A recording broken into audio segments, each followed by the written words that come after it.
Shalom jemaat Tuhan, saya Pastor Yer. Selamat datang di Kingdom Devotion.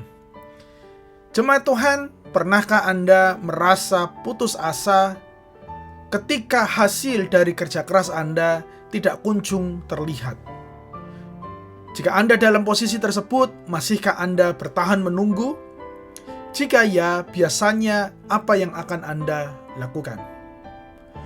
Firman Tuhan hari ini berasal dari kitab 2 Timotius, di mana kita masih fokus kepada nasihat Rasul Paulus supaya bisa bertekun dalam sebuah pelayanan yang dia pernah nasihatkan kepada Timotius. Mari kita baca bersama-sama dalam 2 Timotius pasal yang kedua ayat yang ke-6, dikatakan seperti ini. Seorang petani yang bekerja keras haruslah yang pertama menikmati hasil usahanya. Seperti yang sudah kita baca tadi, petani adalah ilustrasi ketiga yang diberikan oleh Paulus untuk menggambarkan seseorang pelayan yang harus terus setia. Dan menurut saya, petani adalah sebuah gambaran yang paling tepat.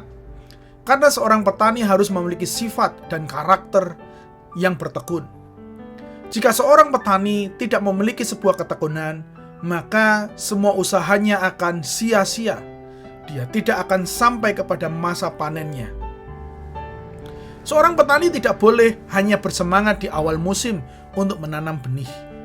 Hal ini dikarenakan proses pertumbuhan baru dimulai dan butuh perawatan setelah masa penanaman berlalu.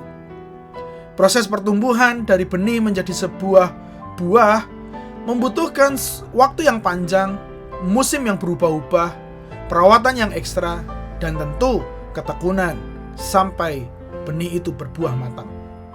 Petani harus mencurahkan waktunya untuk menyiram, memupuk, dan menjaga tanaman tersebut agar bisa tumbuh dengan baik. Mungkin terlihat melelahkan, tetapi itu adalah proses yang tidak bisa dihindari dan harus dijalani. Tentu saja setelah berbulan-bulan bekerja keras, saat panen pasti tiba.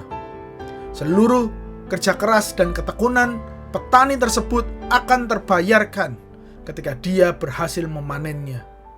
Dan petanilah yang akan pertama kali menikmati hasil dari kerja kerasnya. Jemaat Tuhan yang saya kasihi, seperti petani yang harus terus bekerja keras dan bertekun, seperti seorang petani yang terus bersabar, kita sebagai anak Tuhan juga memerlukan sebuah ketekunan dalam pelayanan. Kita membutuhkan sebuah ketekunan, kerja keras, sampai kepada hasil daripada pelayanan kita bisa berbuah.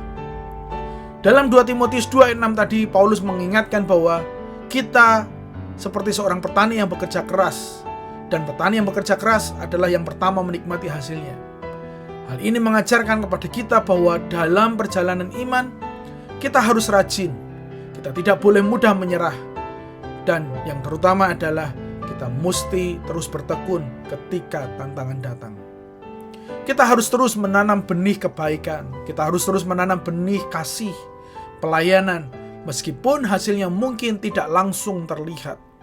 Ketika kita bersatu dengan Kristus dan tetap tekun dalam iman, pada akhirnya kita akan menuai hasil segala hal kerja keras kita itu dengan melimpah pada waktunya. Saya mendorong, mari kita semua berkomitmen untuk terus bekerja keras dalam pelayanan kita. Yakinlah bahwa setiap usaha kita pasti akan membuahkan hasil yang manis. Saya tutup dengan satu ayat, Galatia pasal 6 ayat 9 dari terjemahan sederhana Indonesia berkata seperti ini. Jadi jangan lelah berbuat baik, karena kelak kita pasti menuai hasilnya, asalkan kita tidak berputus asa. Saya berdoa Allah akan memberikan kemampuan untuk kita semua bertekun sampai kita menikmati hasilnya. Kami datang kepada Tuhan, ucap syukur buat firman yang telah mengingatkan kami. Kami didorong kembali untuk bisa bertekun seperti seorang petani, bertekun untuk bisa mengerjakan semua pelayanan kami, tugas dan tanggung jawab kami di dalam keluarga, di dalam pelayanan, pekerjaan. Biarlah kami melakukannya dengan bertekun, dengan penuh hati, supaya pada akhirnya kami bisa menikmati semua hasil yang sudah kami kerjakan Tuhan. Berikan kami kekuatan, berikan kami kesabaran, berikan kami sebuah keteguhan untuk mau menantikan hasil, karena Allah lah yang memberkati semua pekerjaan kami. Berkati kami semua ya Bapa, hanya di dalam nama Yesus, haleluya. Amin, amin. Jemaat Tuhan yang saya kasihi, bertekunlah seperti petani, maka kita akan menuai buahnya dari Tuhan. Tuhan Yesus memberkati dan sampai jumpa minggu depan.